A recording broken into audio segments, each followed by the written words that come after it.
my dad was in school and he lived in student housing, and in the student housing there was a lot of families that came from different ethnic backgrounds, and every weekend we'd come together and host potlucks, and everyone would bring food from their culture, and that's kind of where my love for food and really then cooking came about.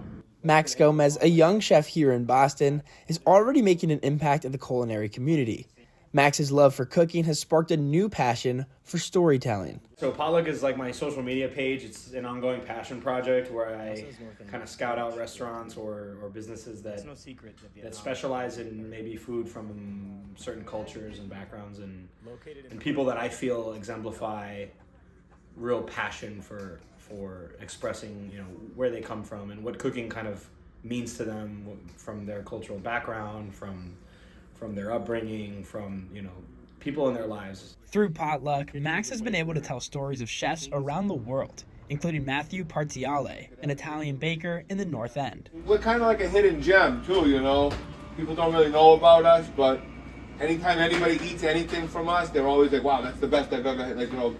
That's the best I ever had. That's the best I ever had. Yeah, I just ended up, walking in the back and, hey, you can't go back there. And I said, listen, Matt, face to face, I'd love to do this with you. And at first he was apprehensive a little bit. He's kind of a shy, humble guy, and he ended up loving it. Yeah, I think he came in and bought something, fell in love with it, and then he was asking questions like he wanted to know more. He said he was a chef and basically exploring his, trying to find people that he felt were real and cooking and try to learn something. And he's very shy.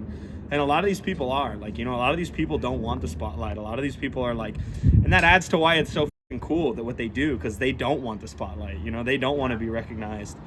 They just want to cook and they want to go home.